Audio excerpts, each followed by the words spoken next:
क्या आप जानते हैं कि 2025 से 26 में इंडियन रेलवे सेक्टर ने अपने इन्वेस्टर्स के 1.35 लाख करोड़ वाइप आउट कर दिए हैं। इंडियन रेलवे सेक्टर से इन्वेस्टर्स को हुआ भारी नुकसान। रेलवे स्टॉक्स में अभी साल भर तक कुछ नहीं होने वाला। जी हाँ, IRFC, RVNL, IRCTC और रेलटेल जैसे स्टॉक्स जो कल तक हर रिटेल इन्वेस्टर के पोर्टफोलियो में सुपरस्टार थे, आज अपने ऑल टाइम हाई से 30% से लेकर 60% तक क्रैश कर चुके हैं। हालत ऐसी है कि परेशान रिटेल इन्वेस्टर्स इसे अब रेलवे नहीं बल्कि फेलवे पुकारने लगे। पर आखिर इतनी बड़ी गवर्नमेंट बैकिंग के बाद में भी ये पूरा सेक्टर क्रैश क्यों हुआ और क्या ये एक एंड है या फिर एक जनरेशनल बाइंग अपॉर्चुनिटी? चलिए इस वीडियो में एनालिसिस कर लेते हैं। क्या हाल चाल इन्वेस्टर्स, मेरा नाम है गोरक्ष और मैं हूं एक स्टॉक मार्केट एनालिस्ट और आप देखना शुरू कर चुके हैं stock analysis video with the doji.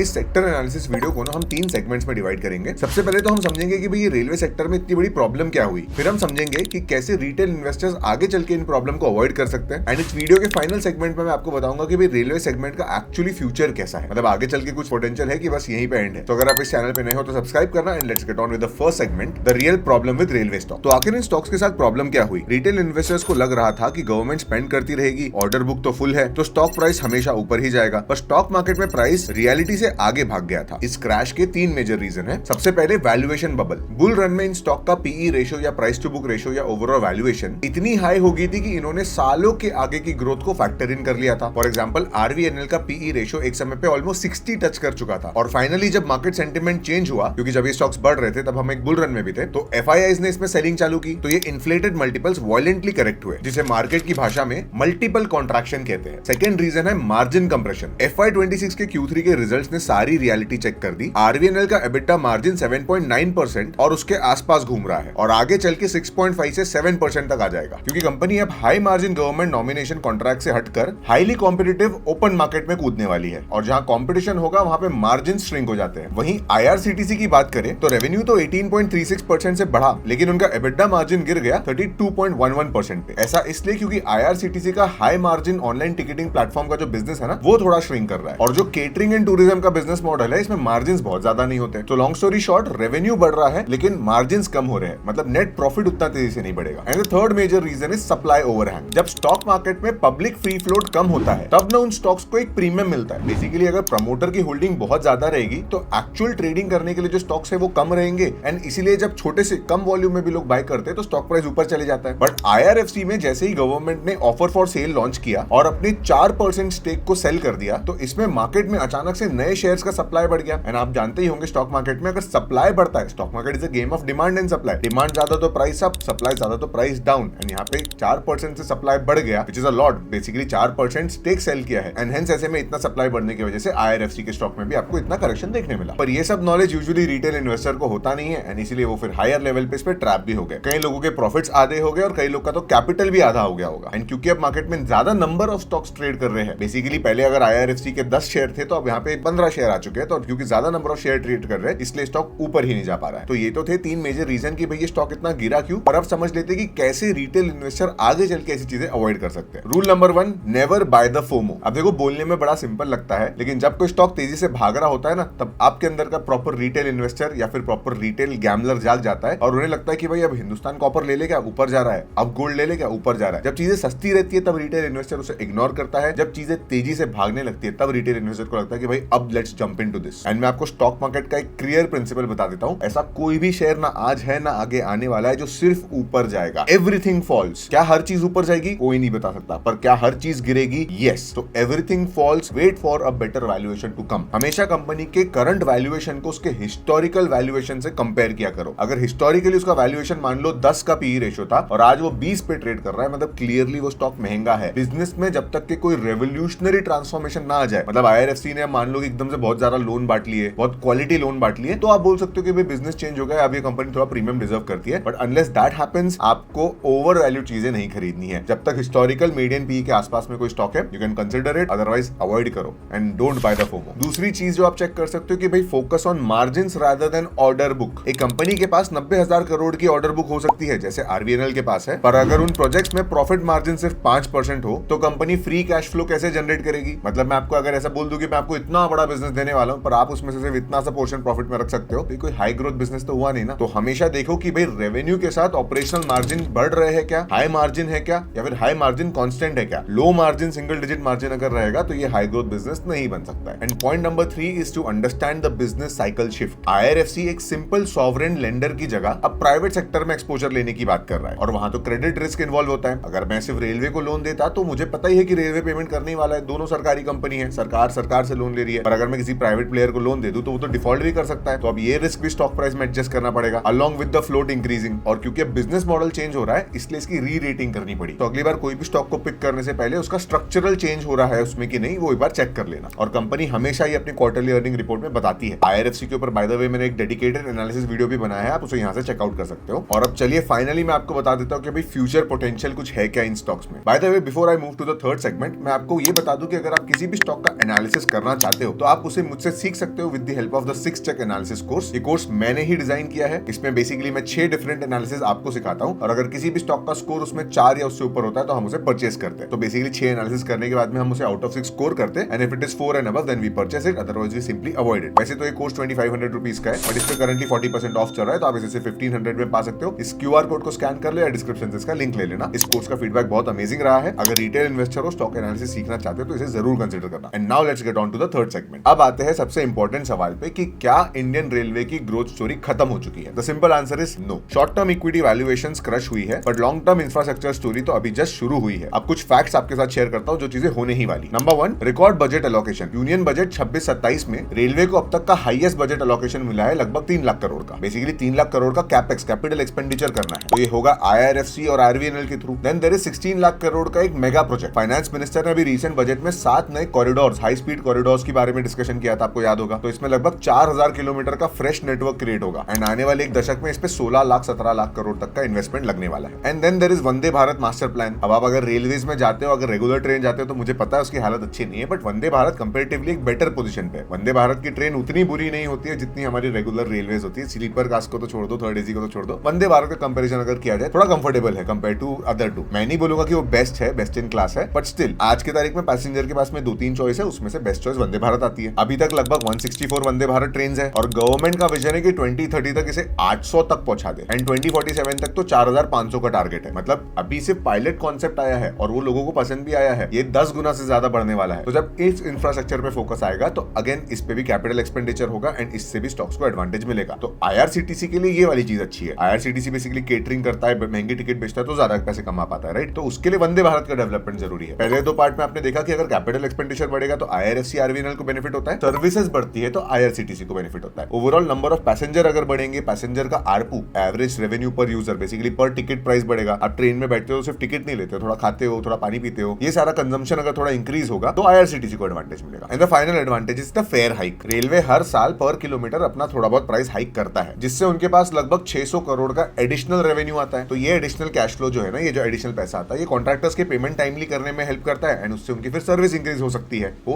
है। तो कहने का मतलब है कि रेलवे के लिए बजट निकाला हुआ है। फिलहाल गवर्नमेंट स्पेंडिंग थोड़ी कम चल रही है, because we are not in that economic cycle as of today. Election से 1 साल पहले आपको जनरली देखने मिलता है कि भाई सरकारी सेक्टर के ऊपर इन्वेस्टमेंट बढ़ता है, क्योंकि इलेक्शन से पहले सरकार को वोट चाहिए होते हैं, तब वो डेवलपमेंट दिखाएगी। अभी जस्ट इलेक्शन 2024-25 में आपको देखने मिले, उसका आउटकम आपको 2024-25 में मिला है। तो आज अगर गवर्नमेंट स्पेंड कर देगी तो आपको अगर फायदा हो भी जाए तो आपको अगले इलेक्शन तक के वो याद रहेगा क्या? इसलिए वो इलेक्शन से जस्ट 1 साल पहले पूरा डेवलपमेंट करते, पूरी नए प्रोजेक्ट्स दिखाते, ताकि आपको याद रहे कि भाई ये काम हमने किया है। This is actually the reality of economic cycle as well and spending cycle as well. So in conclusion, momentum phase is over and now the execution phase has begun. तो अब मार्केट ब्लाइंडली हर railway stock को या हर public sector company को pump नहीं करेगा for at least few years. अब ग्रोथ वहां आएगी जो कंपनी एक्चुअली प्रॉफिट दिखाती है, मार्जिन एक्सपेंशन दिखाती है, या फिर एक्सपेंशन इन प्लान दिखाती है। एंड जब तक इनके वैल्यूएशन अपने मीन तक रिवर्ट नहीं करते, तब तक की स्टॉक्स में पिटाई चलती रहेगी। As of today most of this stocks continue to remain in down trend. तो इसमें आप 2 अप्रोच ले सकते हो, या तो इनका वैल्यूएशन जब और कम हो जाए, एकदम फेयर वैल्यूएशन पे आ जाए, अपने 5 ईयर हिस्टोरिकल मीडियन पे आ जाए, 10 ईयर हिस्टोरिकल मीडियन पे आ जाए, तो आप इनमें SIP करना स्टार्ट कर सकते हो। Otherwise simply wait for a technical reversal. Technically अगर ये स्टॉक अपना प्रीवियस स्विंग हाई को ब्रेक कर देता है, हर एक स्टॉक का अलग अलग लेवल रहेगा, तो आप बोल सकते हो कि हाँ भाई इन स्टॉक्स में रिवर्सल आ चुका है और अभी हम कंसिडर करेंगे। अब आप मुझे कमेंट सेक्शन में बताओ कि इन स्टॉक्स का पर स्टॉक का रेलवे के क्या फेयर प्राइस रहेगा, कि कितने पे गिरेंगे तो हम बाय कर सकते हैं। And that is it from this video. अगर वीडियो पसंद आया है तो लाइक करना, चैनल पे न्यू हो तो सब्सक्राइब कर लेना, डिस्क्रिप्शन से 6 चेक कोर्स को जरूर कंसिडर करना, and I will see you in the next one.